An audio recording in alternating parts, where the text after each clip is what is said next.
하나님 말씀 보겠습니다. 하나님 말씀은 열왕기상 19장 19절에서 21절까지입니다. 열왕기상 19장 19절에서 21절까지입니다. 자, 다 차지했으면 같이 한 목소리로 봉독합니다. 시작. 엘리야가 거기서 떠나 사밧의 아들 엘리사를 만나니 그가 12겨리소를 앞세우고 밭에 가는데 자기는 12째 겨리소와 함께 있더라. 엘리야가 그리로 건너가서 겉옷을 그 위에 던졌더니 그가 소를 버리고 엘리야에게로 달려가서 이르되 청하건대 나를 내 부모와 입맞추게 하소서. 그리한 후에 내가 당신을 따르리다. 엘리야가 그에게 이르되 돌아가라. 내가 네게 어떻게 행하였느냐 하니라. 엘리사가 그를 떠나 돌아가서 한 겨리소를 가져다가 잡고 소의 기구를 불살라 그 고기를 삶아 백성에게 주어 먹게 하고 일어나 엘리야를 따르며 수종 들었더라. 아멘. 오늘 설교 제목은 부르심 앞에서의 선택, 부르심 앞에서의 선택이라는 말씀을 가지고 우리 같이 말씀을 나눠보도록 하겠습니다. 예를 들어서 우리 내 주위에 정말 믿을 만한 사람이 있습니다. 그 사람을 보면 항상 뭐든지 하는 일마다 잘 되고 그 사람을 보면 정말 닮고 싶은 그런 삶을 살아가는 사람입니다. 그런데 어느 날 이 사람이 저에게 부탁을 하는 거죠. 그냥 나를 한번 따라와 보십시오. 목사님, 저를 한번 따라와 보십시오. 이렇게 이야기한다면 나는 어떻게 반응해야 될까요? 우리 권사님 옆에 정말 신실하게 믿고 또 세상적으로나 어떤 모습으로 봐도 모든 사람이 존경할 만한 사람, 그런 사람이 어느 날 갑자기 와서 권사님에게 무조건 이유도 묻지 말고 무조건 나를 따라오십시오 라고 하는 권사님 어떻게 하겠습니까? 네? 그런데 그런 상황이 되는데 그 사람에 대해서는 우리는 이미 그 사람이 괜찮은 사람인 걸 알고 있습니다. 그 사람이 하는 것마다 다 잘 되는 걸 알고 있어요. 그렇지만 세상의 권세를 잡고 있는 사람은 아니에요. 그런데 어느 날 갑자기 와서 우리에게 나를 따라오라고 이야기합니다. 더구나 내가 열심히 일을 하고 있습니다. 그런데 일하는 현장에 와서 이유도 묻지 말고 조건도 따지지 말고 무조건 나를 따라오라고 이야기하죠. 그때 우리는 어떻게 반응하겠냐는 거죠. 오늘 말씀이 지금 그런 말씀이죠. 엘리야는 소문이 난 사람이에요. 하나님의 사람으로서 말입니다. 더구나 엘리사의 아버지가 엘리야의 발을 씻겼던 사람이라고, 물을 붓던 사람이라고 이야기를 하고 있죠. 그러면 엘리사는 엘리야에 대해서 너무 잘 알고 있을 겁니다. 엘리야 또한 엘리사에 대해서 잘 알고 있었겠죠. 그런데 아무 소식도 없다가 갑자기 엘리사가 이제 농사를 짓고 있잖아요. 지금 12겨리소라고 이야기합니다. 그렇다면 상당히 많은 농사를 짓고 있었죠. 그런데 거기 와서 옷을 벗어서 던지면서 나를 따라오라고 이야기를 합니다. 그때 엘리사는 이제 제가 가서 부모님한테 인사하고 따라가겠습니다 라고 이야기를 하죠. 그때 엘리야는 가서 그렇게 하라고 이야기합니다. 근데 여기서 내가 너한테 어떻게 했는지 생각을 해봐라 이렇게 얘기하죠. 그러면서 그렇게 하라고 이야기합니다. 그때 엘리사는 가서 자기 할 일을 하고 소를 잡아서 이제 그 백성들과 같이 나누고 엘리야를 따랐다 이렇게 이야기를 하고 있는 겁니다. 자, 그렇다면 우리는 살아가면서 이런 순간을 만날 수 있습니다. 우리가 선택해야 될 순간, 우리가 그 사람을 따라가야 되는 순간을 만날 수가 있다는 거죠. 어느 사람이 나에게 복음을 전합니다. 무조건 이유도 따지지 말고 나를 따라와 주십시오. 예배당에 오십시오 라고 전했을 때 우리는 어떻게 선택을 하겠냐는 거죠. 오늘 제가 자동차 배터리가 방전이 돼서 교회 왔다가 방전이 됐어요. 직장에서 방전이 돼서 다시 긴급 출동을 불렀어요. 불러서 왔습니다. 그리고 여기서 잠깐 기도하고 뭐 불과 한 30분 한 것 같은데 또 가서 시동을 걸으니까 또 안 돼요. 결국은 이제 배터리가 완전 방전이 됐죠. 그래서 어떻게 하다 보니까 또 아침에 연락이 되는 때가 있어서 제가 호문이 실동 가서 배터리를 바꿨습니다. 아침에 바꿨는데 제가 그분에게 그랬죠. 모르겠어요. 저도 어디서 그런 생각이 났는지 모르지만 교회 다니십니까? 안 다닌대요. 예수 믿으십시오. 제가 보니까 교회는 다녔던 것 같은 사람인데 지금 왜 안 다니세요? 어렸을 때 다녔대요. 근데 아까 이름을 보니까 손영광입니까? 이름이 손영광이에요. 딸만 셋인데 보니까 한 40대 중반 보였는데 51라고 그러더라고요. 제가 강력하게 얘기했어요. 제가 앞으로 여기서 자주 올 겁니다. 제가 그 교단 목사님하고 가끔씩 가는 그 식당 옆에 가끔씩 올 겁니다. 꼭 예배당에 나가시고 예수 믿으십시오. 딸만 셋인데 그 딸도 예수를 믿어야 되지 않겠습니까? 라고 하고 왔습니다. 우리가 이렇게 복음을 전할 때 그 사람이 듣고 따라가느냐 또 따라가지 않느냐 이런 문제가 있을 수 있죠. 또 직장의 문제도 그렇죠. 우리가 결단해야 될 때가 있습니다. 취업의 문제도 그렇고 진로의 문제도 있고 여러 가지 우리는 순간순간마다 결단하고 결정해야 될 때가 있죠. 그때 우리는 어떻게 하겠느냐. 그때 우리는 기도하고 하나님 앞에서 주시는 성령의 인도함 따라서 나아가야 되죠. 우리가 그 결단 속에서 가장 중요한 것은 첫째는 누군가가 나를 부르며 따르라 할 때 분별력이 있어야 되겠죠. 그 분별력이 있으려면 우리가 성령의 충만해서 주님의 뜻을 온전히 분별할 수 있어야 될 것입니다. 두 번째는요, 빠르게 판단할 수 있는 반응의 능력이 있어야 되죠. 그래서 이것을 지금 따라갈 것인가 안 따라갈 것인가 생각을 해봐야 되겠죠. 지금 엘리사는 엘리야를 평소에 흠모하고 있었는지도 모릅니다. 그리고 자신이 주의 길을 갈 것이라고 생각하고 있었는지도 모릅니다. 그런데 이때 그렇게 살아갈 그때 기도하며 살아갔을 때 그때 이 엘리야가 찾아오게 되죠. 이것을 신약 성경에서 통해서 예수님이 찾아오심으로 비유해 볼 수 있을 것입니다. 그래서 오늘 엘리야가 엘리사의 부르심을 통해서 우리에게 주시고자 하는 그 말씀은 무엇일까 같이 한번 나눠보려고 합니다. 첫째는요, 부르심입니다. 하나님은 우리를 부르시고 우리에게 소명을 주셨죠. 복음을 전하라는 소명을 주셨습니다. 두 번째는요, 반응과 결단이죠. 부르실 때 우리는 즉각 반응해야 되고 결단해야 됩니다. 세 번째는 온전하고 완전한 순종과 헌신입니다. 그래서 이 세 가지를 통해서 우리가 같이 말씀을 나눠보려고 합니다. 첫째, 부르심의 소명. 엘리야가 엘리사를 찾아가지요. 이것은 아까도 말씀드렸지만 예수님이 우리를 찾아오신 것과 똑같은 모습입니다. 지금 엘리야가 겉옷을 벗어서 던졌습니다. 19절 보면 이렇게 얘기했죠. 자, 같이 19절 봅니다. 엘리야가 거기서 떠나 사밧의 아들 엘리사를 만나니 그가 12겨리소를 앞세우고 밭을 가는데 자기는 12째 겨리소와 함께 있더라. 엘리야가 그리로 건너가 겉옷을 그의 위에 던졌더라. 이렇게 얘기하죠. 여기서 겉옷을 왜 던졌을까요? 겉옷을 던진다는 것은 그 당시 이 겉옷은 그 사람의 무엇을 이야기하는가? 권위를 이야기하죠. 그런데 이 겉옷을 던졌다는 것은 지금 엘리사에게 내 권위를 너에게 넘겨주겠다는 거죠.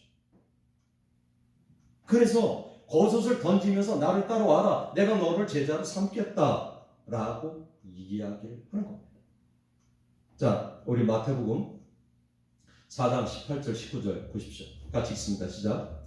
갈릴리 해변에 다니시다가 두 형제 곧 베드로라 하는 시몬과 그 형제 안드레가 바다에 금을 던지는 것을 보시니 그들은 어부라 말씀하실 때 나를 따라오라. 내가 너희를 사람을 낳는 어부가 되게 하리라 하시니 라고 이야기하죠. 지금 예수님께서 이 땅에 오셔서 제자들을 부르심도 동일한 모습으로 부르셨습니다. 엘리야는 오실 예수님의 표상이라고 그랬습니다. 그래서 지금 그렇게 이야기하고 있는 것입니다. 자, 마태복음 4장 20절, 22절, 마가복음 1장 16절, 20절도 똑같은 말씀입니다. 그러니까 어떤 모습이냐? 그들이 어떻게 하냐면 그들이 곧 그물을 버려두고 예수를 따르니라. 거기서 더 가시다가 다른 두 형제 곧 세베드의 아들 야고보와 그의 형제 요한이 그의 아버지 세베드와 함께 배에서 그물 깁는 것을 보시고 부르시니 그들이 곧 배와 아버지를 버려두고 예수를 따르니라. 말씀이 지금 이 우리가 열왕기 상에서 읽은 말씀과 너무 비슷하지 않습니까? 엘리사는 모든 것을 버려두고 예수님을 따라갔던 것입니다. 부르심에 반응했던 것이죠. 하나님은 우리를 그렇게 부르셨어요. 하나님께서는 창세 전부터 우리를 구원하실 계획을 세우고 계셨던 것입니다. 그리고 우리를 예정하셨어요. 내가 너희들을 부를 것이라고 이야기하고 계셨던 겁니다. 그 모습을 지금 이야기하고 있죠. 자, 마가복음 1장 16절 17절 보면 갈리 해변으로 지나가시다가 시몬과 그의 형제 안드레가 바다에 그물 던지는 것을 보시니 그들은 어부라. 예수께서 이르시되 나를 따르라. 제자들을 부를 때 예수님도 동일한 모습으로 12제자에게 찾아가셔서 나를 따라오라고 이야기하셨습니다. 마태를 부를 때도 마찬가지였죠. 누가복음 5장 20절에 보면 그 후에 예수께서 나가사 레위라 하는 세리가 세관에 앉아 있는 것을 보시고 나를 따르라 라고 이야기합니다. 또 요한복음 1장 43절에 보면 이튿날 예수께서 갈릴리로 나가려 하시다가 빌립을 만나 이르시되 나를 따르라. 나를 따라오라는 거죠. 예수님은 나를 따라오라고 얘기하는 겁니다. 지금 엘리야는 엘리사 보고 나를 따라오라고 얘기하는 거죠. 그러면 우리는 어떻게 하겠냐는 거예요. 따라가겠느냐. 아니면 아니요. 제가 지금 할 일이 있어서 못 가요. 할 것이냐는 거죠. 그런데 가장 중요한 것은 엘리야가 옷을 벗어서 자신의 권위를 엘리사에게 준다는 거예요. 그럼에도 우리 반응, 예수님은 이 땅에 오셔서 예수님의 권위를 우리에게 다 주신다는 거죠. 그래도 우리는 어떻게 반응하겠냐는 거죠. 두 번째는요, 반응과 결단입니다. 지금 엘리사는 즉각 반응했어요. 우리가 살면서 그런 거 느끼죠. 내가 예를 들어서 자녀에게 아니면 직장에서 직원들에게 지시를 합니다. 그런데 그 지시가 즉각 이루어지지 않고 반응이 없으면 어떻게 해요? 답답하지. 근데 거기에다가 뭐라고 이야기하냐면 아니요, 내가 지금 바빠서요. 제가 이거 해놓고 할게요. 좀 늦게 하면 안 돼요? 이렇게 핑계를 대면 어떻게 할까요? 한번 우리가 각자 생각해 봤으면 좋겠어요. 지금 당장 필요한 거고 당장 해야 되는데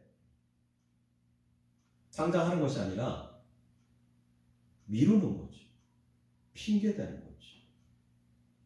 우리가 성경 말씀에서 잘 아듯이 나를 따라오라고 하니까 뭐라고 해요? 잔치에 오라고 하니까 뭐라고 합니까? 내가 장가 가야 됐어. 결의서 시험해야 됐어. 핑계를 대듯이 우리는 그렇게 핑계대며 살아가지 않냐는 거죠. 그런 거죠. 우리가 기도해야 될 때는 성령께서 딱 말씀하십니다. 지금 기도하십시오. 이때 우리는 어떻게 하나요? 한 귀로 듣고 한 귀로 읽으면 다른 것을 하지 않아요. 성령님께서 생각 주실 때 바로 반응해야 되죠. 그리고 결단해야 됩니다. 그것이 가장 중요하죠. 제가 한 주 동안을 이렇게 살면서 돌아보면 한 주 동안의 삶이 정말 하나님 앞에 너무 부끄러운 모습이었어요. 온전한 기도의 삶을 살지 못했죠. 기도의 삶을 살지 못하다 보니까 어떻게 하냐면 악한 세력들이 틈을 타는 거예요. 그러고 나서 뭐라고 생각해요? 너 때문이야. 네가 그래서 그래. 이렇게 핑계 댈 수 있잖아요. 그건 온전히 본인이 깨어있지 못해서 그래요.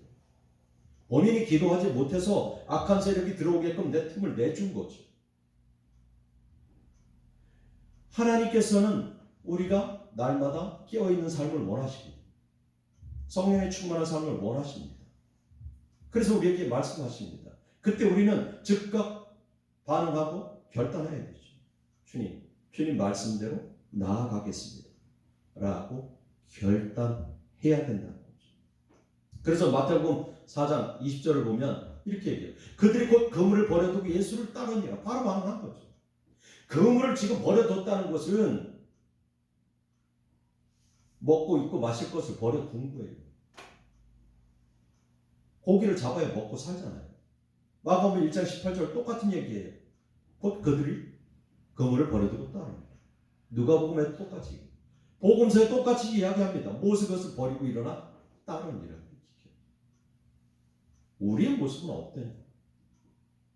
우리의 모습도 하나님께서 우리 안에 감동 주실 때 바로 반응해야 돼요. 그 반응이 순종의 삶입니다.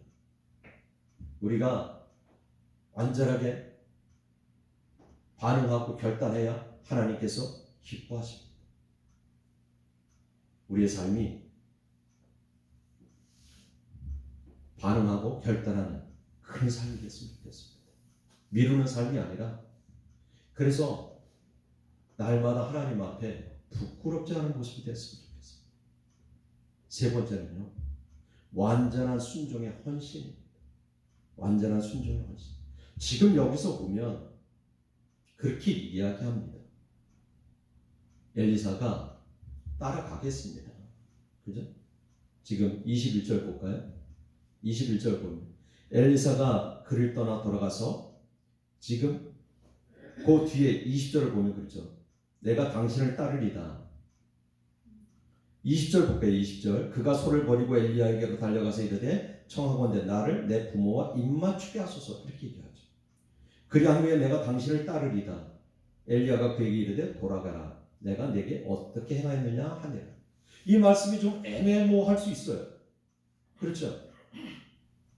그런데 이 신약 성경에 가서 보면 뭐라고 이야기하냐면 죽은 사람을 이야기하죠. 자, 누가복음 9장 59절 60절을 보면 이렇게 얘기해요. 다른 사람에게 나를 따르라 하시니 그가 이르되 나로 먼저 가서 내 아버지를 장사하게 허락하옵소서. 이렇게 얘기해요. 이르시되 죽은 자들로 자기의 죽은 자들을 장사하게 하고 너는 가서 하나님의 나라를 전파하라 라고 예수님이 얘기해요. 그렇다면 두 개를 한번 비교해 보자고. 이 엘리야는 그렇게 하라고 이야기합니다. 지금 보니까 엘리야가 그에게 이르되 돌아가라. 내가 네가 어떻게 행하였느라 생각해 보라 라고. 그런데 엘리사는 가서 부모에게 인사를 하겠다는 거죠. 여기서 우리가 10계명을 한번 생각을 해보셨으면 좋겠어요. 10계명 중에 5번째 계명이 뭔가요? 뭐예요? 권사님. 내 부모를 공경하라는 거죠. 하나님은 당신을 위한 계명을 4번째까지 주시고 이 땅에서 살아가는 가장 사람에 대한 계명, 내 부모를 공경하라. 엘리야는 그것을 인정한 겁니다. 살아있는 부모에게는 최선을 다하라는 거죠. 온전한 순종 앞에 나아가라는 거죠. 그러니까 부모에게 가서 인사하고 오라. 그런데 내가 내게 어떻게 했는지 봐라. 나는 너를 부르고 왔고 그러면서 나는 너를 기다릴 것이다 라고 이야기하죠. 근데 여기서 엘리사는 지금 거기서 일하던 사람이 많을 거잖아요. 결의소가 12결이에요. 그러면 12결이면 일꾼이 몇 명이겠습니까? 최소한 한 격이 한 사람씩은 붙어 있어야 되잖아요. 그리고 또 뒷정리하는 사람 있어야 되잖아요. 농사를 지어보면. 일꾼들이 많을 거죠. 큰 농사를 졌다는 거죠. 그런데 갔다 와서 그 사람, 그 자신이 부리던 겨리소 2마리를 잡아서 이 백성들을 먹였다는 거예요. 그리고 따라갔다는 거예요. 결론은 나는 내가 지금 행하던 농사일을 포기하고 하나님 엘리야를 따라가겠다는 거예요. 베드로가 지금 주님을 따라갔던 것, 세리가 주님을 따라갔던 것, 모든 것을 포기하고 따라가는 거죠. 그물을 던져주고 간 거예요. 부모를 떠나간 겁니다. 완전한 순종이에요. 이게 우리 삶에 쉬울 것 같지만 그렇게 쉽지 않습니다. 내 삶을 내려놔야 가능한 겁니다. 제가 어떤 때 그런 생각을 해봐요. 어제도 어떤 분하고 제가 복음을 증거하면서 그런 얘기를 해요. 개척교회 가기가 부담된다고 얘기를 하죠. 당연히 부담될 거예요. 개척교회. 왜? 전임을 하면 당장 목사님 가정이 먹고 사는 게 문제가 있잖아요. 그러니까 부담되죠.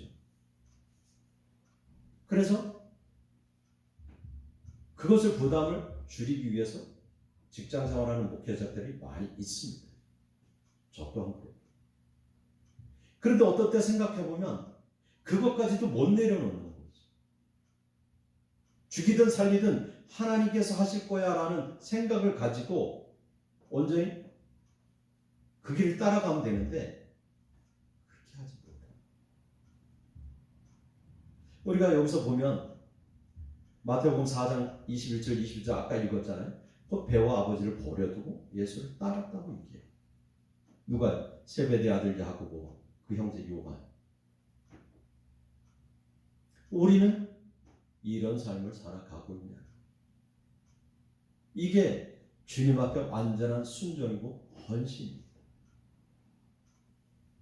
그런 모습으로 우리는 따라가야 된다는 거예요. 그래서 누가복음 9장 23절은 예수님께서 이렇게 얘기하는 거예요. 아무든지 나를 따라오려거든 자기를 부인하고 날마다 제 십자가를 지고 나를 따를 것이다. 나를 부인해줘. 내 안에 모든 것을 다 내려놓고 그리고 예수님의 십자가를 지고 따라가야 돼요. 그 길이 고난의 길이고 그 길이 십자가의 길이지요. 그럼에도 주님을 따라가야 된다고 이야기를 하는 겁니다.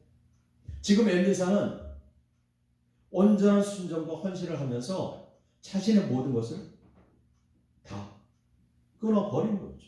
농기구 소를 잡고 농기구를 불태웠다는 것은 과거를 정리한 거예요. 지나온 삶을 다 내려놓은 거예요. 그리고 새롭게 출발하는 겁니다. 우리의 삶도 그런 삶이 되도록 노력을 해야 된다.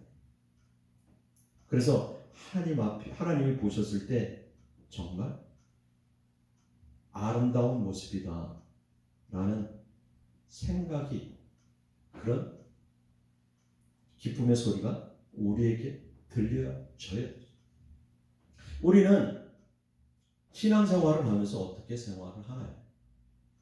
지금 엘리사처럼, 아니면 지금 야고보와 요한처럼, 베드로처럼 나의 삶의 모든 것을 다 내려놓고 그만두시는지, 어차피 그만두시고 뭘 그렇게 계속 갖다 이렇게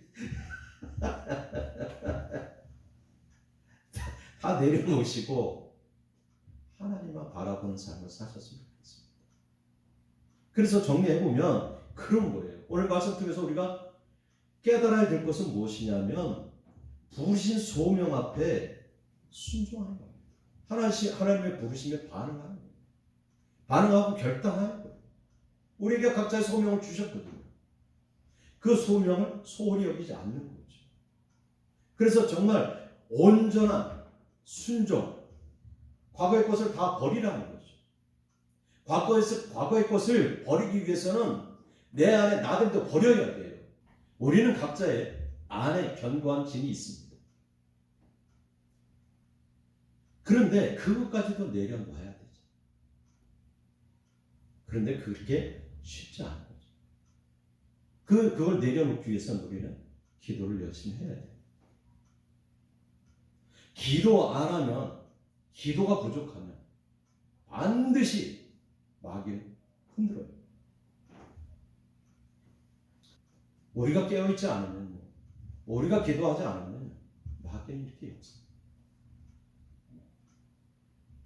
이제 말씀을 정리하면서 어느 날 소크라테스에게 제자들이 찾아왔어요. 선생님, 인생이란 무엇입니까? 라고 제자들이 묻습니다. 그러니까 소크라테스가 뭐라고 했을까요? 제자들을 데리고 사과나무 밭으로 갔습니다. 그리고 너희들이 보기에 가장 좋은 것을 하나씩 다 따와. 제자들이 사과밭에 가서 자기 눈에 보기에 좋은 것들을 다 따옵니다. 그리고는 소크라테스가 물어보죠. 너희가 따온 것들이 가장 좋다고 생각하니? 라고 물어봅니다. 그러니까 선뜻 대답을 못해요. 남의 걸 자꾸 훔쳐보는 거예요. 저게 더 좋아 보이기도 하고 내가 잘 선택했나? 망설이게 되죠. 그때 소크라테스가 이야기합니다. 네가 선택한 게 가장 좋은 것이다. 그리고 이제 네가 선택했으니까 그 선택한 거를 따라 가는 것이다. 인생은 그런 거야. 라고 이야기해요. 인생은 네가 선택한 거야. 우리는 하나님이 우리를 선택하셨습니다. 우리는 반응했습니다. 그런데 이제 남은 것은 우리가 무엇을 선택해야 됩니까? 세상에 먹고 마시고 즐기는 걸 선택해야 됩니까? 아니면 하나님의 인도하심에 성령의 충만한 모습에 그 길을 선택해야 됩니다. 우리 안에 결단만이 남아있죠. 세상은 참 보기도 좋고 먹기도 좋고 하와가 얘기했던 것처럼 하와가 보고 반했던 것처럼 보기도 좋고 눈에 보기도 좋고 먹기도 좋은 것들 많이 있습니다. 우리는 그 길을 선택한 것이 아니라 하나님을 예배하고 하나님을 찬양하며 찬송하는 그 길을 선택했으니 우리 인생 남은 길 온전히 믿음의 길을 선택하고 하나님을 바라보며 나가는 우리가 되어지기를 예수 이름으로 축복합니다. 아멘.